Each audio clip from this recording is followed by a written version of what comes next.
Well, just like I can't write a book about gay Hollywood without Dorothy Arzner, I really can't write one without Judy Garland. I've never been so frightened. My knees were shaking all the time. Was I on key? I couldn't hear a thing. You were on pitch all the way. Well, that's a wonder. A Star is Born is a film that I thought was the sort of quintessential queer text for Judy Garland. It's directed by George Cukor, known to be a gay man. Again, about as out as you could be, though he wouldn't talk about it, even to the end of his career. Right.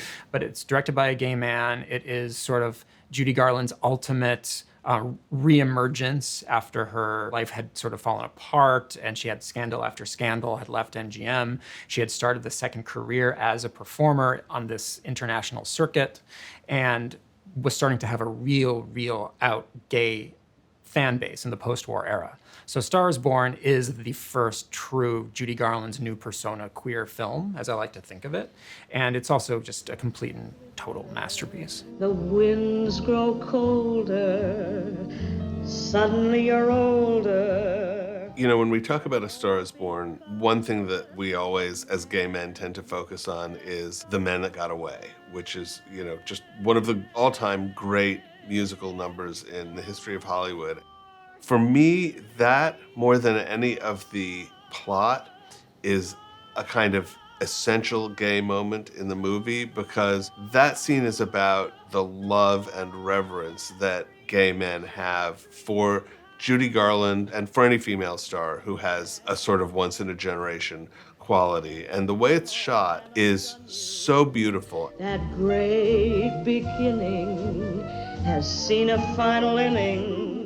It's a scene in, you know, an after-hours club. You get the full sense that 4 hours earlier this was a lively place, but now it's not, and the chairs are on the tables, and it's a late-night rehearsal with her and maybe 8 or 10 musicians, and they are surrounding her, and not surrounding her in any kind of a menacing way. She is this thing that needs to be protected and literally looked up to, which is a hard thing to pull off because she is very short.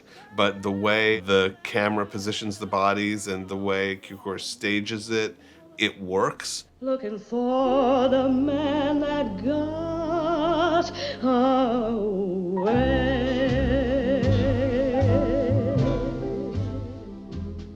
It's about enshrinement. It's about gay men giving support to a straight woman so that she can raise up to this exalted position. And it's about that straight woman drawing strength from gay men and drawing inspiration from gay men and then giving her talent back to them as a kind of reward. I'm always incredibly moved by it. There's a moment during that single take of that number, The Man That Got Away, where she comes so close to the camera with her hand grasping out to us, I like to think of it as us, maybe gay men, that she nearly goes out of focus.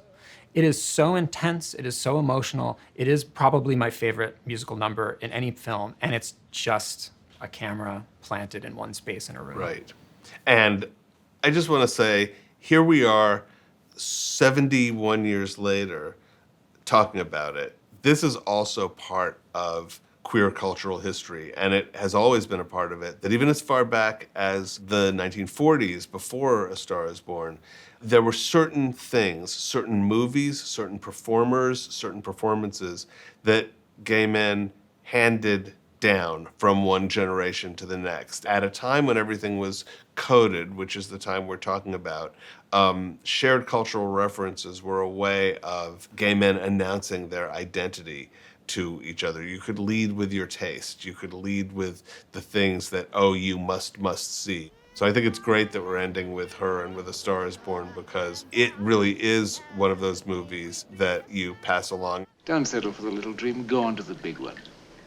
It's the rare musical that has a realist approach to its filmmaking. And even though it has some very elaborate musical numbers around the intermission period, it's a film that is raw in its depiction of alcoholism and its depiction of trauma. And it really feels like you're watching a movie that's about Judy Garland's life, but some of the things that she's been through are sort of transplanted onto the James Mason character, who plays Norman Maine, her husband. It's deeply personal. And it feels deeply personal to this day. And it feels very modern. There's something about the filming of that movie that's very modern. And I think that's where you have this synergy between a gay director and a gay icon. So many gay movies are about survival. Here she is, ladies and gentlemen. A Star is Born ends on this iconic note of surviving, of I'm still here, but it's equally a movie about not surviving. And the sort of unspoken half of the title, A Star is Born, is And a Star Dies. This is Mrs. Norman Maine. This is a movie that's really in touch with pain and loss and with people who couldn't overcome. And is also in touch with someone who could, who made it. And so I think that makes it a really kind of perfect and very honest queer movie.